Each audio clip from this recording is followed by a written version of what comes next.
오늘은 대한민국에서 가장 특이한 구조를 가진 KTX 정차역에 가보려고 합니다. 지상에는 KTX 승강장 공사가, 지하에는 스크린도어 공사가 진행 중인 곳, 공사 현장을 직접 가보니 승강장 구조부터 스크린도어, 배합실까지 바뀌고 있었는데요. 서해선 승강장은 왜 스크린도어 공사를 하고 있는지, 어떤 부분에서 국내에서 가장 특이한 구조를 가진 역이라는 말이 나오고 있는지 오늘 영상에서 직접 알아보겠습니다.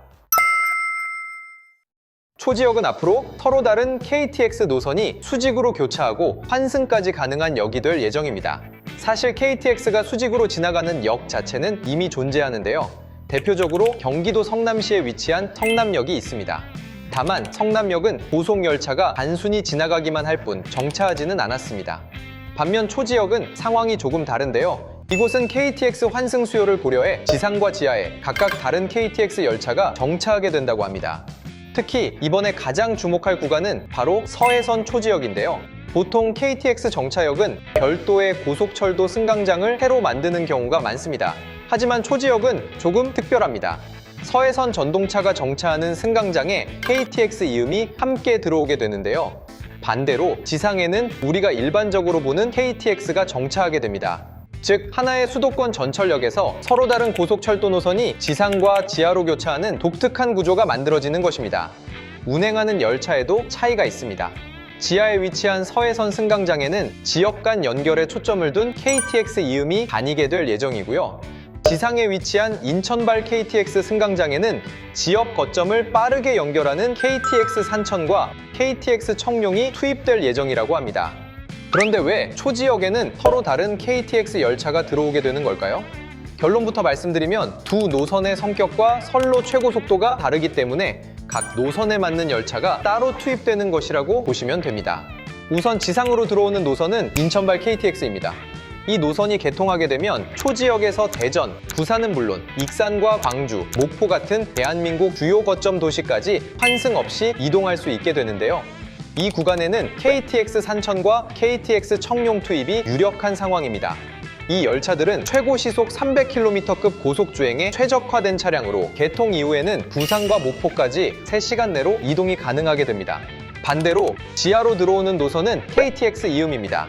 이 노선은 일반적인 고속철도와는 조금 다른 성격을 가지고 있는데요. 지역과 지역을 촘촘하게 연결하는 광역형 고속철도에 가까운 노선입니다.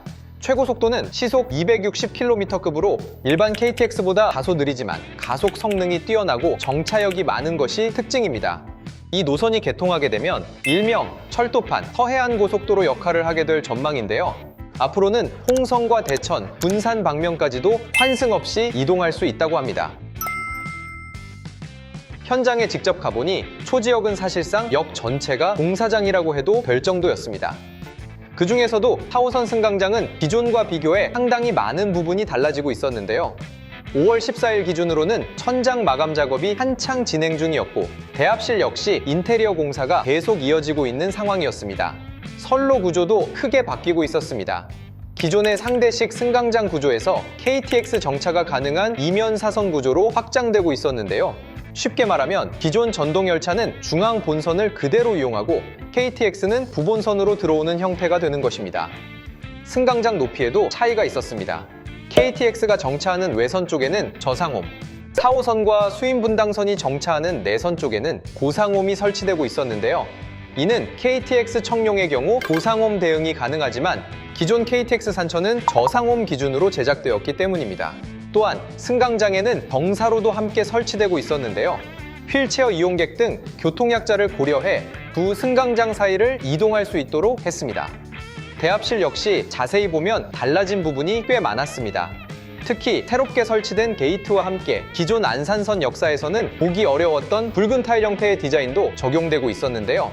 기존의 낡은 분위기에서 벗어나 현대적인 분위기로 바뀌고 있다는 느낌을 받을 수 있었습니다. 한편 지난 4월까지만 해도 기존 4호선 출구가 폐쇄되면서 이용객들은 서해선 쪽 출구를 이용해야 하는 상황이 한동안 이어졌는데요. 현재는 임시 출구가 개방되면서 4호선 이용객들도 해당 통로를 통해 밖으로 이동할 수 있게 되었습니다. 다만 의외였던 부분도 있었습니다.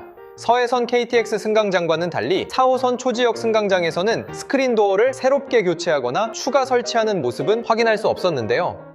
열차마다 출입문 위치가 서로 다르다 보니 현재까지 해당 구조에 대응 가능한 스크린도어가 없기 때문입니다.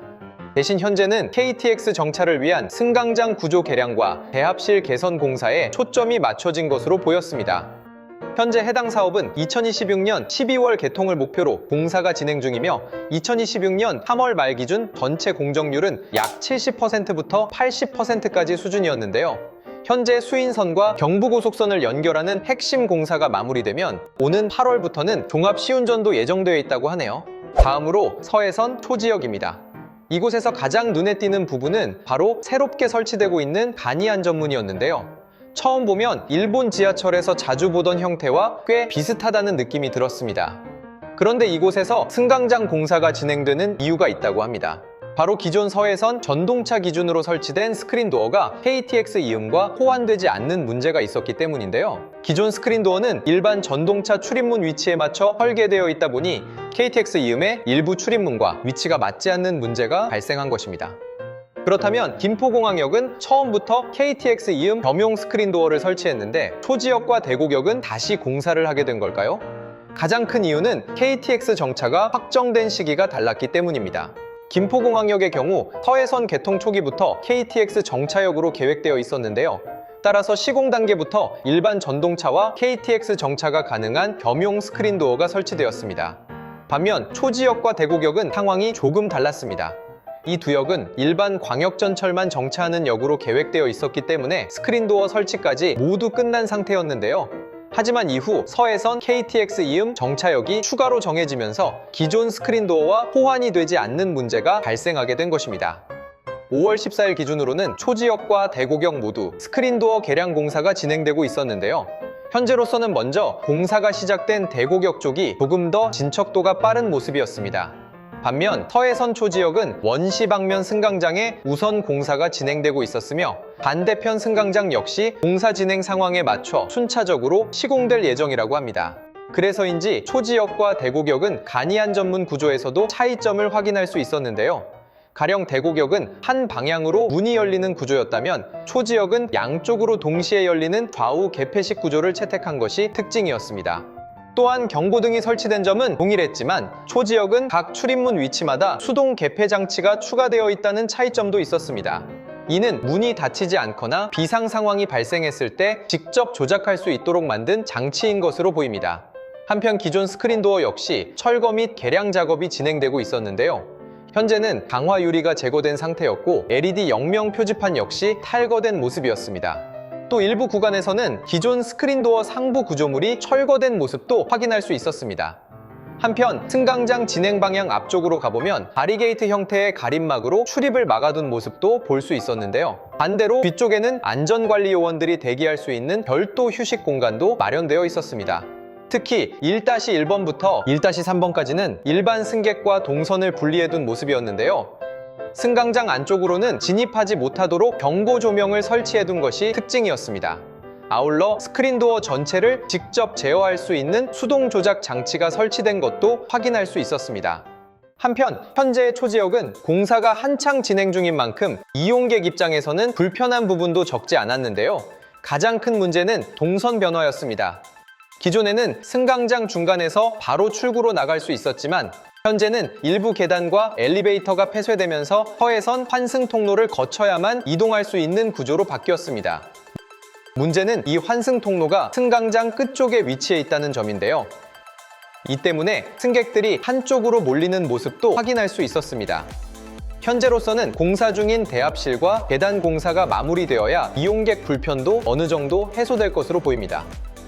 그렇다면 공사가 끝나면 기대할 만큼 열차가 늘어나게 될까요? 아쉽게도 현실은 쉽지 않습니다. 선로 용량 문제로 인해 증차가 어려운 상황인데요. 특히 평택-오송 구간은 경부선과 호남선 고속열차가 집중되는 대표적인 병목 구간입니다. 이미 선로 여유가 많지 않다 보니 열차를 추가 투입하기 어려운 상황인 것이죠. 현재 운행 횟수는 하루 18회 수준이 거론되고 있으며 부산 방향 12회, 목포, 광주 송정 방향 6회 정도가 검토되고 있습니다. 향후 평택오송 이복선화 사업이 완료되면 2028년 이후에는 증편 효과를 체감할 수 있을 것으로 보입니다. 지금의 초지역은 공사가 한창이지만 앞날은 밝은 역이라고 생각합니다. 과연 KTX 개통 이후 초지역은 어떤 모습으로 바뀌게 될까요? 오늘 영상도 시청해주셔서 감사합니다.